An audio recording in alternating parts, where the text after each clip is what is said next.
change? Are you ready to get in the game?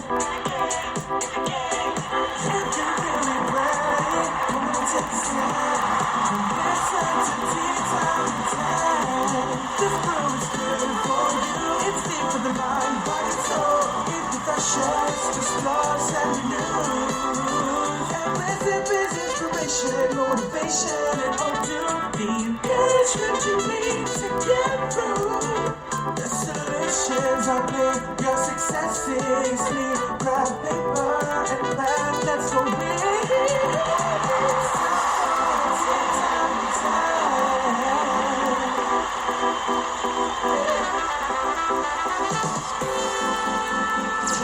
Inspiration, motivation, and encouragement is brewing. Welcome to the Tea Time with Tan podcast, where you experience innovative solutions and creative ideas designed for your colossal dream success. Let's sit. Here's your host, Tan.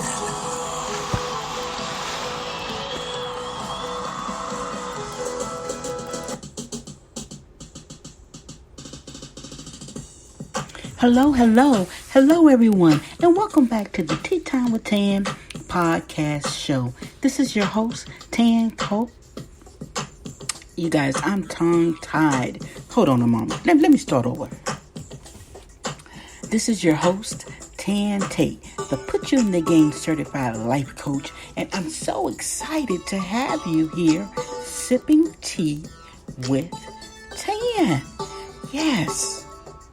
Yes, thank you for sipping the tea. This podcast show, it's about inspiration, motivation, encouragement, and hope. Now, hope is an acronym for helping others prevail every day. Here, we discuss real-life topics with real-life solutions. This tea, it's made for you.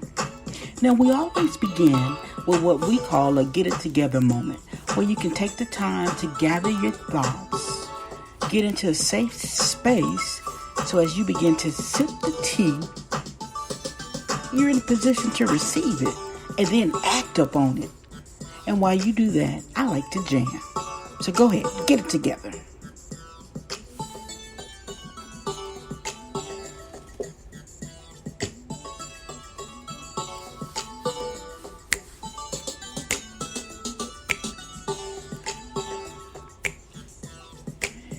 And while you're getting it together, be sure to connect with me on social media.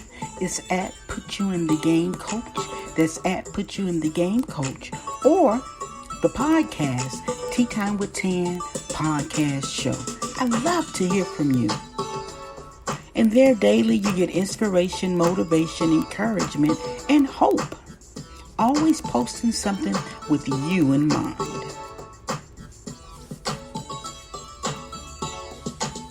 All right, we're going to be starting here in 10, 9, 8, 7, 6, 5, 4, 3, 2, 1. Let's go.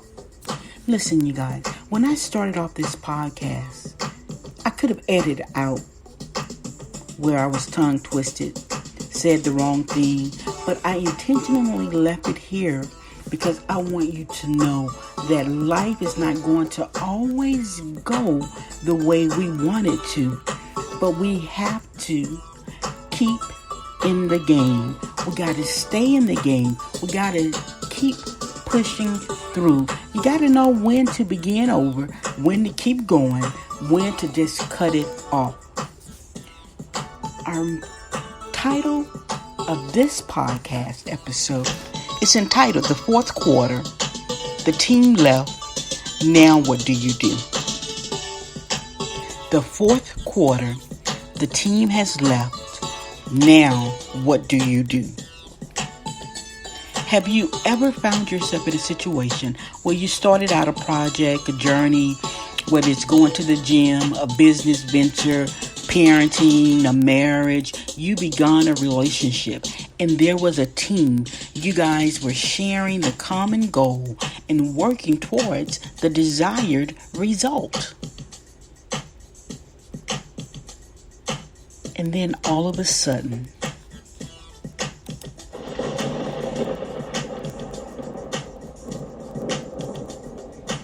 lightning strikes and you find yourself alone. Everyone that's on the team is gone, and you are now the only one left standing. What happens? What do you do? How do you continue to go on? Why is this happening to me? Why me, Lord? Why me, God? What happens? What am I supposed to do? Some of the things I didn't even know how to do because they were not my skill set. They were not my assigned task in this relationship. Where do you go? How do you begin to deal with what's real?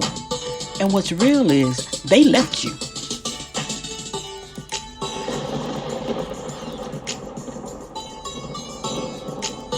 They gone.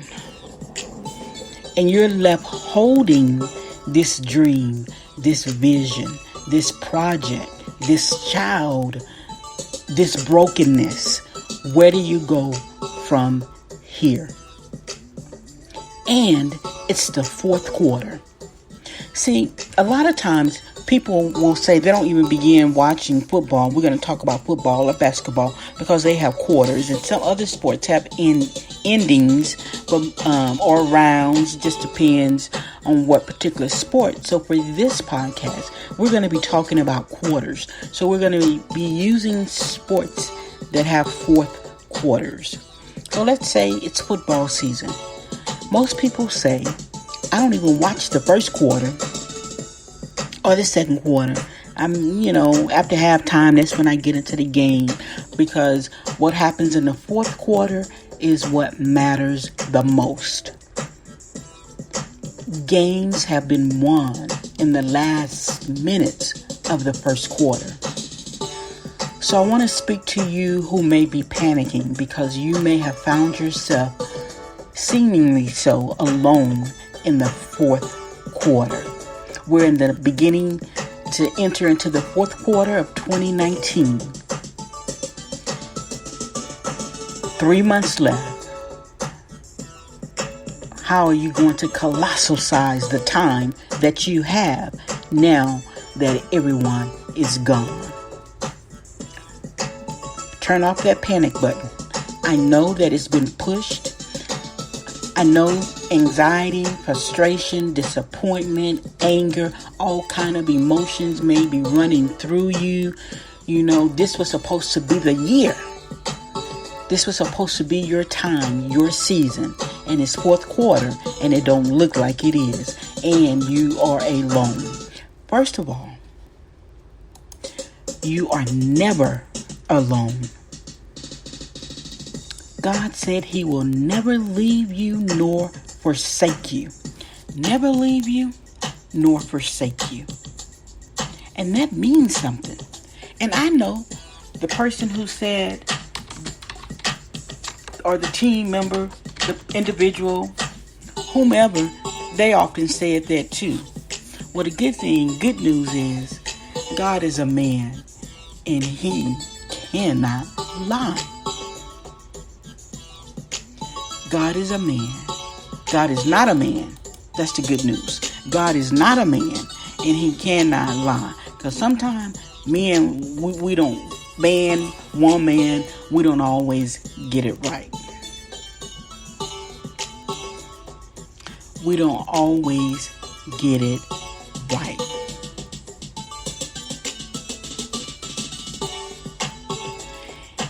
Hebrews 13 and 15. For those Bible scholars that may be out there who listening, we love you for listening. He says, I will never leave thee nor forsake thee. So when your mind brings you that thought that you are alone, you can't do this because you're alone, tell your mind, listen mind, you're wrong. I am not alone.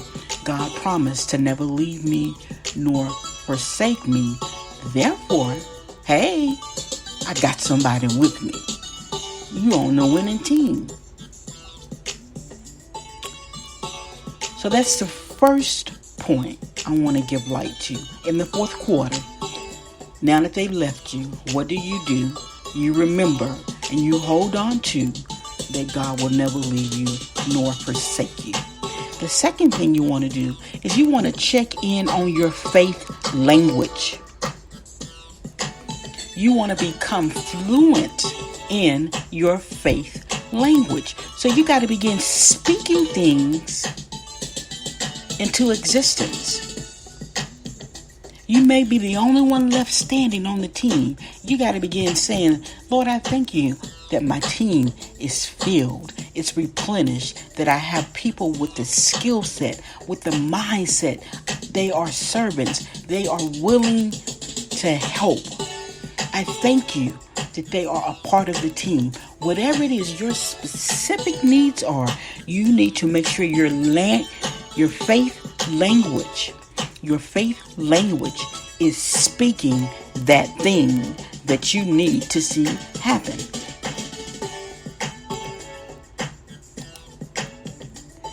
The next thing you want to do is deal with those emotions.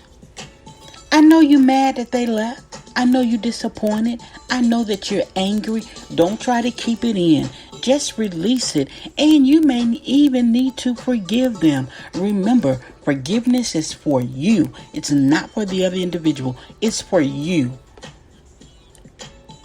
I get it. I know you didn't do anything to warrant this. But you still got to remember, forgiveness is for you.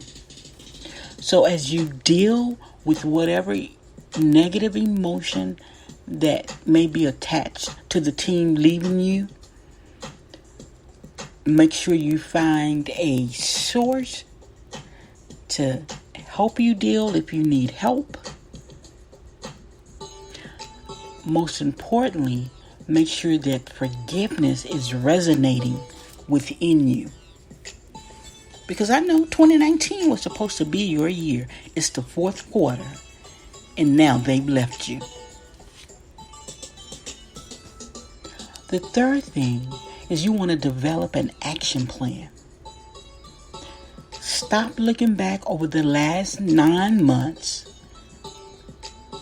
going over and over and over the things that you didn't accomplish, the things that didn't happen, and begin focusing on the 3 months ahead of you that you have. 90 days. What are you going to do with those 90 days? You need to be strategic. Be specific. You need to have the confidence and the courage to get in the game. It's fourth quarter. Get off the bench and get in the game. Once you have created that action plan, you now need to chip it up into increments of 30 days. What are you going to accomplish in the first 30 days? What are you going to accomplish in the second set of 30 days? What are you going to accomplish in the third set of 90 days? And this is going to position you for the first quarter of 2020. During this time, you also need to ensure that you put your energy and your focus on what's good, what's positive, what's wholesome, what's uplifting.